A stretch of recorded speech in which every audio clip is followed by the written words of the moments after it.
Welcome to my channel. यहाँ पर environmental ecology के मेन इंपॉर्टेंट क्वेश्चन डिस्कस करते हैं। हमारा एम ये रहता है कि 10 में से 7-8 क्वेश्चन पेपर में आ जाए। अगर आपने पढ़ा और वो पेपर क्वेश्चन में नहीं आ रहे, पेपर में वो क्वेश्चन नहीं आए, तो आपका पढ़ना है बेकार। टारगेट स्टडी की बात करता हूँ, फालतू की बात नहीं करता। बात यहाँ पर वो करता हूँ जो पेपर में आने की बात होती है। ठीक है, बेसिक ये सब आपने पढ़ चुके हो। मैं यहाँ बात कर रहा हूँ उन क्वेश्चन की जो पेपर में रेगुलर आते रहते हैं।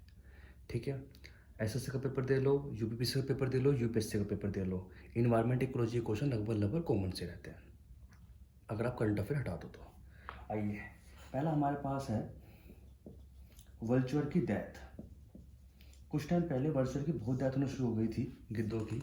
उसका रीज़न क्या था? उसका रीज़न था डेक्लोफेरेंस। डेक्लोफेरेंस एक तरह क्या है? ये एक तरह की पेन किलर है जो दी जाती है किसको? कैटल को। क्यों? अच्छा, एक तरह की तो ये है। अच्छा, क्या होता है? कैटल को ये पेन किलर दी जाती थी डेक्लोफेरेंस, जिसकी वजह से क्या होता है, जब वो कैटल मर जाती थी तो गिद्ध उसे खा लेते थे। गिद्ध उसे खा लेते थे तो गिद्ध फिर मरने शुरू हो गए। उसे हम कहते हैं वल्चर डेथ। दूसरी बात है, आपने सुना होगा डुगोंग। डुगोंग क्या है? डुगोंग एक तरह की सी काव है। ठीक है जी। थर्ड पार्ट पेपर में आ चुका क्वेश्चन। एक हमारे पास होता है हॉट स्पॉट। हॉट स्पॉट किसे कहते हैं? हॉट स्पॉट किसी चीज़ को बताने के लिए कि हॉट स्पॉट है, उसमें 3 चीज़ होनी चाहिए। पहली बात है, वहाँ पर जो स्पेसिस होनी चाहिए वो रिचनेस होनी चाहिए, वहाँ बहुत सारी तरह की स्पेसिस होनी चाहिए। दूसरी बात है वो एंडेमिक होनी चाहिए। एंडेमिक का मतलब क्या होता है? एंडेमिज्म क्या होता है? यूनिक। भाई जैसे बहुत सारी चीज़ें जो सिर्फ वेस्टर्न घाट में मिलती है, कहीं और नहीं मिलती, उसे कहते हैं एंडेमिज्म। एंडेमिज्म, ठीक है, एपिडेमिक। और एक होता है थ्रेट परसेप्शन। थ्रेट परसेप्शन का मतलब क्या? उन्हें खतरा है, तो उनकी सिक्योरिटी भी जरूरी है। जहाँ ये 3 चीज़ होंगी उसको हम हॉट स्पॉट कहते हैं। कौन कौन सी? स्पेसिफिकनेस, दूसरा है एंडेमिज्म, तीसरा हमारे पास टीपी, थ्रेट परसेप्शन। अच्छा, ये हॉट स्पॉट जो टर्म है ये किसने दिया था? ये बता सकते हो कोई? ये है नॉर्मन म्यूरीज। नॉर्मन म्यूरीज ने ये टर्म दिया था। ये पेपर में क्वेश्चन आ भी चुका है, बता दूं मैं आपको। जितने भी क्वेश्चन चल रहे हैं सारे कितनी कितनी बार पेपर में आ चुके हैं। एक भी क्वेश्चन फालतू को नहीं कराऊंगा, क्योंकि मुझे खुद आदत नहीं है याद करने की फालतू क्वेश्चन। फोर्थ क्वेश्चन पे बात चलते हैं। अब है हमारे पास कार्टोजन प्रोटोकॉल। कार्टोजन प्रोटोकॉल हमारे किससे रिलेटेड है? LMS, LMO. एलएमओ क्या है हमारे पास? Living modified organ. एक तरह की बायोसिक्योरिटी से रिलेटेड है, बायोसेफ्टी से रिलेटेड है। जो हमारे पास एलएमओ होता है, लिविंग मॉडिफाइड ऑर्गन्स, उससे रिलेटेड हमारे पास कार्टोजन प्रोटोकॉल आया था। ठीक है, इसको हम बायोसेफ्टी से के बायोसेफ्टी वाला पार्ट है। अच्छा, एक इंपॉर्टेंट क्वेश्चन बताता हूँ, यूपीएससी में बहुत आता है ये। UNREDP किसे कहते हैं? UNDP का मतलब होता है बच्चों United national reducing emission from deforestation and forest degradation या फॉरेस्ट डिग्रेडेशन की तो बात है कि तो हो गई। अच्छा, ये क्या होता है? United national reducing emission of forest degradation जो है, इसको कहते हैं। एक तरह का इसमें क्या था कि भाई ये संस्था क्या करती है, फॉरेस्ट जो डिग्रेडेशन होता है उससे गैस हमारी रिड्यूस होती है, CO2 रिड्यूस होती है, NO2 रिड्यूस होती है, जो हमारे इन्वायरमेंट को इफेक्ट पड़ती है। ठीक है, आपको पता होगा कि जब हम पेड़ की कटाई करते हैं उस टाइम पे भी CO2 बाहर निकलती है, जिसकी वजह से ग्लोबल वार्मिंग होती है। तो UNRED जो है एक संस्था है, ठीक है जी। और ये किस किस से मिलकर बनी है ये बस आपको देखना है। ये है UNDP से, पहली बात। ये है FAO से, दूसरी है ये UNEP से। बस ये क्वेश्चन आपके यूपीएससी में काफ़ी बार 5 से लेकर 6 बार आया हुआ है आज तक। UNRP का मतलब क्या हो गया? United Nation reducing emission for forest degradation programme. कौन कौन से पार्ट है इसके? UNDP इसका पार्ट है, FAO किसका पार्ट है, UNEP इसका पार्ट है। ठीक है जी, यहाँ तक हो गए, आगे बढ़ जाओ। चलिए आगे क्वेश्चन करते हैं। क्वेश्चन नंबर 6 देखते हैं। क्वेश्चन नंबर 6 ये है, IUCN किसे कहते हैं? IUCN मैंने आपको पहले ही बताया था इसके बारे में। IUCN हमारे पास एक मेंबरशिप है, एक प्रोग्राम है, एक मेंबरशिप है। ये किसकी है? पहली बात तो आपको ये बताना है ये है किसकी। बच्चों देखो ये जो है ना, ये हमारे पास पब्लिक, प्राइवेट और NGO। और दूसरी बात क्या है, it is not part of United nation का पार्ट नहीं है। यूपीएससी पेपर में अच्छा क्वेश्चन है ये। सातवीं बात करता हूँ हमारे पास, आपने सुना होगा लोएन टेल्ड। जो लोएन टेल्ड हमारे पास है ये कहाँ मिलता है? ये मिलता है वेस्टर्न घाट के अंदर। अच्छा, चीता हमारा एक्सटेंट हो चुका है, पता ही होगा आपको। और मैंने कल आपको बताया था कोई चीज़ एक्सटेंटेड कब मान जाती है, जो 50 साल से नहीं दिखी जाती। ठीक है जी, तो यहाँ तक हमारे पास हो गए पॉइंट। अब मुझे ये बता दो, स्नो लिपर्ड जो होता है, देखो ठंड वाला पार्ट है। तो ठंड वाला पार्ट कहाँ का मिलेगा? हिमाचल प्रदेश में और उत्तराखंड के अंदर। ठीक है जी, 8 पॉइंट मैंने बता दिए आपको, मेन इंपॉर्टेंट वो जो है इम्पोर्टेंट। आगे बढ़ते हैं। अब मैं इसको रफ कर देता हूँ सर सारा।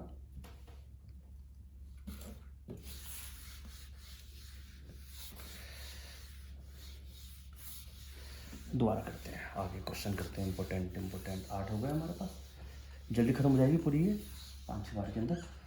9वां पॉइंट देखते हैं। 9वां पॉइंट आपके पास ये है, एक होता है हमारे पास हार्बिनेशन और एक होता है एस्टिवेशन। हार्बिनेशन वो लोग होते हैं या फिर वो स्पीसीज होती हैं, स्पीसीज जो विंटर में सो जाती हैं, और एस्टिवेशन वो होते हैं जो समर में सो जाते हैं। भाई क्या होता है कि भाई अगर बहुत गर्मी तो सो ही जाते हैं, फिर वो ठंड में उठते हैं। और कुछ ऐसे भी जो बहुत ठंड है तो सो जाते हैं, सीधा गर्मी में उठते हैं। ठीक है, इसके एग्जांपल क्या, पहली बात। और या फिर ठंड इन्वायरमेंट है तो गर्मी में उठेंगे, जब गर्मी इन्वायरमेंट होगा, जैसे धूप है तो सो जाएंगे, रात को उठ जाएंगे, ऐसे करके। तो एक होता है हमारे पास बैट्स, ठीक है, एक होता है रोडान्स, एक होता है स्क्वायरल्स। ये इंपॉर्टेंट क्वेश्चन पेपर में आ चुके हैं। 10वें पॉइंट के बारे में बात करता हूँ। ब्लैक हैग्ड क्नीज, ये कहाँ पाया जाता है?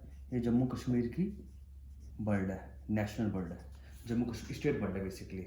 Black necked cranes. 11 पॉइंट के बारे में बात करते हैं। रेड पांडा हमेशा माउंटेन में मिलेगा आपको, और कहाँ मिलेगा? जहाँ टेम्परेट रीजन है, ठंड रीजन है या ठंडे रीजन होते हैं। ठंडे रीजन को क्या बोलते हैं हम? कैनीफेरस में क्या होता है, जो पेड़ हैं बहुत लंबे लंबे होते हैं, सफ़ेद सफ़ेद, आपने मूवी में देखे होंगे, वही है कैनीफेरस। 18 की बात चलती है। अच्छा, बेसिकली जो रेड पांडा है सबसे ज़्यादा इंडिया में कहाँ मिलता है? अरुणाचल प्रदेश में। कहाँ मिलता है? अरुणाचल प्रदेश में। पेपर में क्वेश्चन आ चुका है ये। 12 पॉइंट के बारे में बात करते हैं, वेटलैंड के बारे में। वेटलैंड एक इंटरनेशनल हमारा ऑर्गेनाइजेशन है। वेटलैंड का एक इंटरनेशनल ऑर्गेनाइजेशन भी है।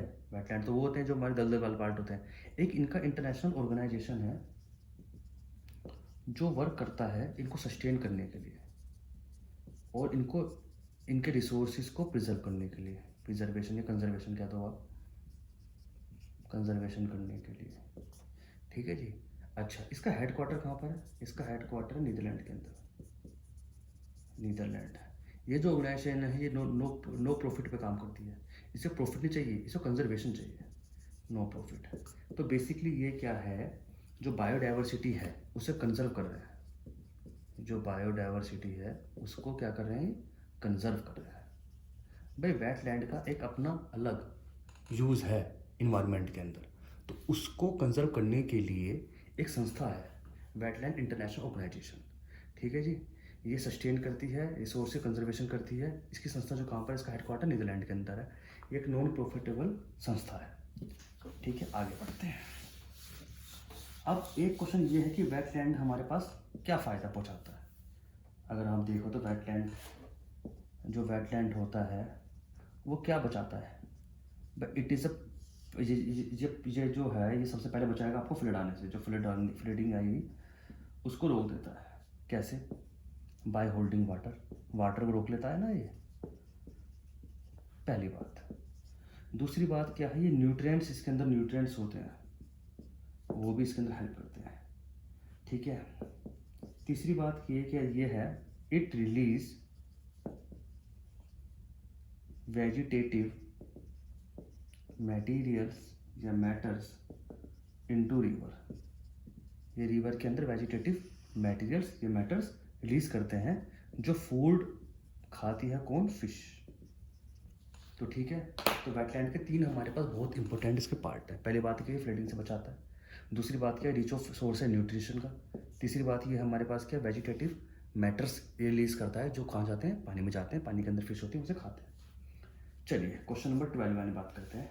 वेटलैंड को कंजर्व करने के लिए कौन है संस्था, कौन एक जैसे प्रोग्राम होते हैं, ऐसे प्रोग्राम है हमारे पास मॉन्ट्रियक्स रिकॉर्ड। मॉन्ट्रियक्स रिकॉर्ड के अंदर हमारे पास जो रिकॉर्ड है, ये रजिस्टर होते हैं यहाँ पर कौन से, वेटलैंड। अगर आपको देखोगे तो 2018 के अंदर वेटलैंड क्वेश्चन भी उत्तर प्रदेश इसके अंदर यूपीएससी के अंदर क्वेश्चन आया था। तो मॉन्ट्रियक्स रिकॉर्ड क्या करते हैं, जो रजिस्टर्ड हो तो वेटलैंड, पहली बात तो करता है, ठीक है। अच्छा, हमारे वर्ल्ड का कितना पार्ट हमारा वेटलैंड है, 6% पार्ट जो है हमारे पास वेटलैंड है। इंडिया के अंदर नंबर 1 कौन है वेटलैंड, हमारे पास गुजरात है, और दूसरे नंबर पे कौन है, अरुणाचल प्रदेश दूसरे नंबर पे। तो वेटलैंड हमारे पूरे वर्ल्ड का कितना पार्ट है बच्चों, 6%। इंडिया में कौन नंबर 1 कौन है, तो गुजरात इंपॉर्टेंट है, और अरुणाचल प्रदेश। वेटलैंड का रजिस्ट्रेशन कौन करता है, रजिस्टर उनका रिकॉर्ड कौन रखता है, नाम है उसका मॉन्ट्रियक्स रिकॉर्ड, मॉन्ट्रियक्स रिकॉर्ड। तो आपके 12 पॉइंट हुए होंगे, सीधा चलते 13 पॉइंट पे। मैं आपको अभी भी बता रहा हूँ, ये क्वेश्चन मोस्ट इंपॉर्टेंट क्वेश्चन है, आप तैयारी कर चुके हो, मैं आपके साथ में आपके रिवीजन करा रहा हूँ, प्रिपरेशन करा रहा हूँ, ठीक है जी। 13 पॉइंट पे चलते हैं। 13 पॉइंट हमारे पास है बायोमास से रिलेटेड। बताओ बायोमास किसे कहते हैं। बायोमास क्या होता है, it is a produced by green plant, ये ग्रीन प्लांट से बनता है, and converting sunlight into plants. जब सनलाइट हमारे प्लांट्स के अंदर कन्वर्ट होती है, हम कहते हैं बायोमास बना है। क्या बना है हमारे पास, बायोमास बना है। तो हमारा बायोमास मैक्सिमम कहाँ पर होता है भाई, जहाँ पे लाइट होगी, लाइट सबसे ज़्यादा कहाँ पर होती है, और सबसे मिनिमम कहाँ पर होती है, टेम्परेट रीजन के अंदर, ठीक है। 14 पे चलते हैं। ग्रीन हाउस इफेक्ट के बारे में बात करेंगे, इंपॉर्टेंट पॉइंट है, बहुत बता दिया मैंने आपको। Green house effect, green house effect के अंदर होता क्या है, मान लें अर्थ सरफेस है, ठीक है जी, ऊपर से सन की लाइटें आई, वो टकरा के वापस जाती हैं, पर लेकिन हमारे इन्वायरमेंट के अंदर कुछ गैसेस हैं जो उनको बाहर नहीं जाने देती। अगर ये गैसेस हमारी बाहर नहीं जाएंगी तो होगा क्या कि जो यहाँ का टेम्परेचर है वो हमारे पास क्या होगा, बढ़ जाएगा। टेम्परेचर बढ़ जाएगा तो हमारे पास आइस क्या हो जाएगी, मेल्ट हो जाएगी। अगर आइस मेल्ट हो जाएगी तो क्या होगा, वाटर लेवल हमारे पास इंक्रीज कर जाएगा। तो इसे कहते हैं ग्रीन हाउस इफेक्ट। तो अब ग्रीन हाउस इफेक्ट जो है वो कैसे होता है, जब सनलाइट ऊपर से आती हैं तो टकराती हैं सरफेस से, तो ऊपर जाती हैं, टकरा के ऊपर जाना चाहती हैं, पर लेकिन वो नहीं जा पाती, क्योंकि जो हमारे पास एयर के अंदर जो गैसेज हैं वो उसको जाने नहीं देती। उन्हें कहते हैं ग्रीन हाउस गैसेज। क्या कहते हैं बच्चों, ग्रीन हाउस गैसेज। आपने सुना भी होगा कि ग्रीन हाउस गैसेज सबसे ज़्यादा कौन सी होती हैं, तो कुछ सबसे ज़्यादा होता है हमारे पास वाटर। सबसे ज़्यादा कौन सा ग्रीन हाउस इफेक्ट के अंदर, वाटर। उसके बाद है हमारे पास CO2, उसके बाद है हमारे पास CH4, फिर है हमारे पास ओजोन गैस। ये जो मैंने आपको लिखा है ये मोस्ट इंपॉर्टेंट है।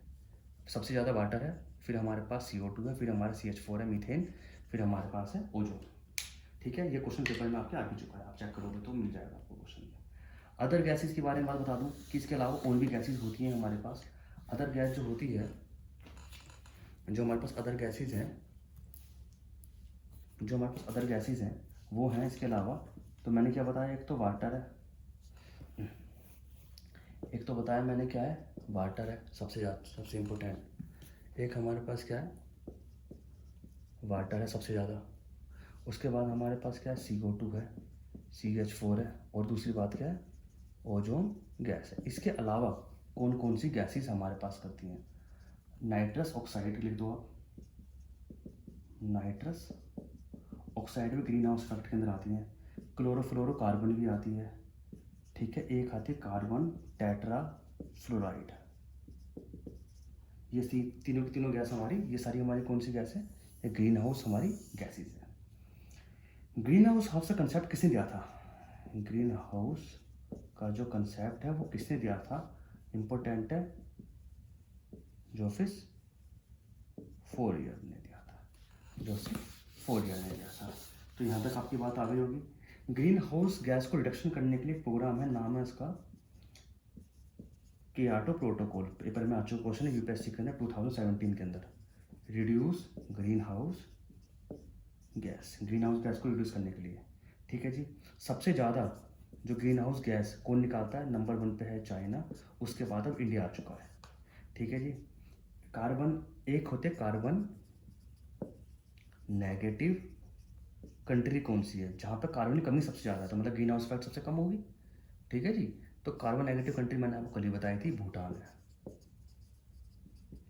तो जहाँ पे सबसे ज़्यादा गैसेस होगी कार्बन डाइऑक्साइड, वहाँ पर क्या होगा?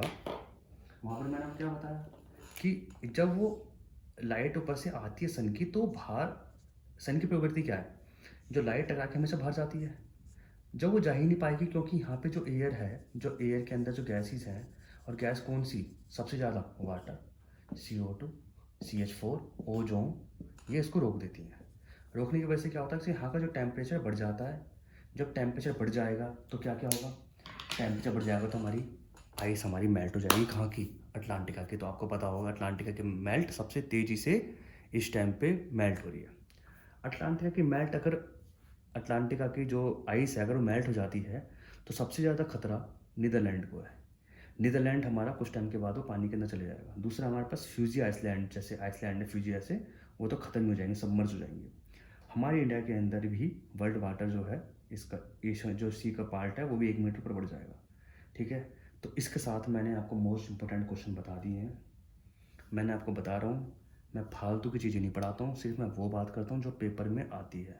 अगर आपको यकीन ना हो, आप कोई सा पेपर, कहीं का पेपर उठा के देख लीजिए, आपको अगर ये क्वेश्चन ना मिले तो आप मुझे कमेंट कर देना। Thank you for the watching.